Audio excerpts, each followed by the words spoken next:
Gas cylinder को लेकर इस समय भारत की जनता में काफ़ी आक्रोश है और ये आक्रोश जायज़ कतई नहीं है, क्योंकि लोगों को समझना होगा कि युद्ध का समय चल रहा है और युद्ध हो रहा है इस समय, तो इसमें आयात निर्यात पर प्रभाव पड़ेगा, जो कि दिख रहा है। और इसमें इतना पैनिक होने की ज़रूरत नहीं है, ना ही सरकार को कोसने की ज़रूरत है।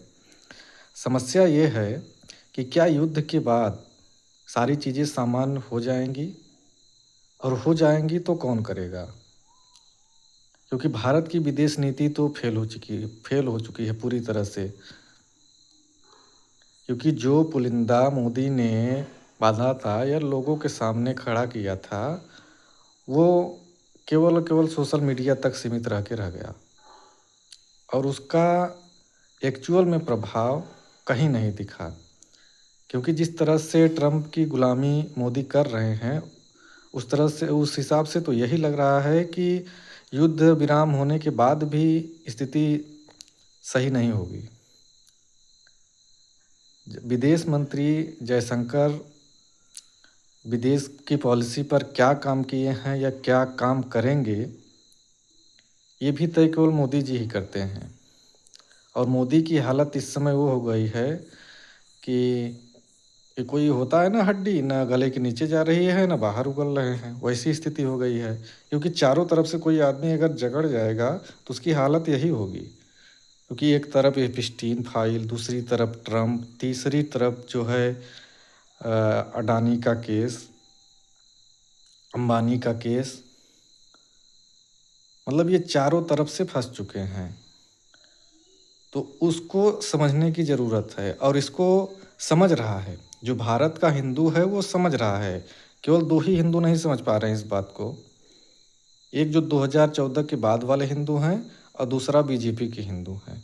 उनको ये बात समझ में ही नहीं आ रही है और इसमें अहम भूमिका निभा रहा है हमारा मीडिया। मीडिया का मतलब कि वफादार मीडिया, कुत्ता मीडिया नहीं कह सकते, क्योंकि पोस्ट ऑनलाइन जाएगा और सोशल मीडिया पे डाला जाएगा तो कुत्ता नहीं बोल सकते। मैं वफादार बोलूँगा, आप लोग कुत्ता समझ लीजिएगा।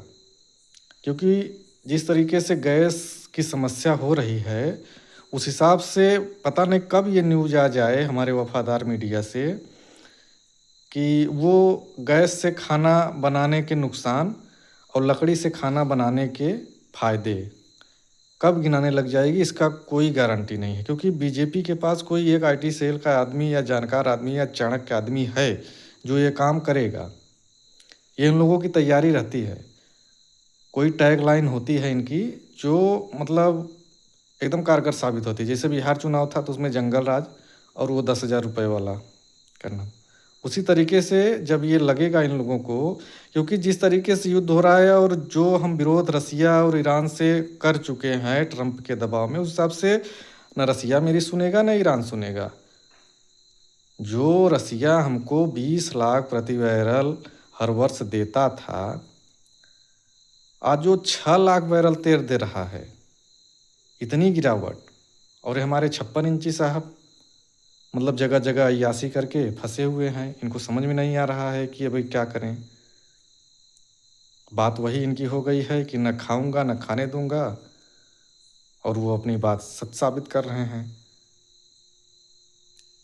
लेकिन इसका परिणाम आने वाले समय में भारत कैसे भुगतेगा, इसका अंदाज़ा किसी को नहीं है। और अब भी नहीं है, इतना सब कुछ होने के बाद भी नहीं है। अब भी मतलब ढिंढोरा पीट रहे हैं कि नहीं विश्व गुरु विश्व गुरु। अरे काहे का विश्व गुरु, काहे का विश्व गुरु? जब तुम्हारे यहाँ एक छोटी सी मशीन ईसीजी मशीन नहीं बनती है, डायलिसिस की मशीनें नहीं आती हैं, एक्सरे की मशीनें आप नहीं बना सकते, केवल नाले से गैस बनाने से आप विश्व गुरु बन जाएंगे? एकदम जाहिलियत की बात है। और इसको पूरे देश को समझना होगा कि आदमी अब उसका समय आ गया है। हर एक चीज़ की एक्सपायरी डेट होती है, अब उसका समय आ गया है। वो झोला उठाएगा, चला जाएगा। जिससे देखो उसी से गले मिल के ज़बरदस्ती हाथ मिला के ही खी खी, यही प्रधानमंत्री का काम रह गया है। या तो विदेश दौरे पर रहेंगे, या तो कहीं केदारनाथ मंदिर में तपस्या करेंगे, नहीं तो कहीं डमरू बजाएंगे, नहीं कहीं गंगा स्नान करेंगे।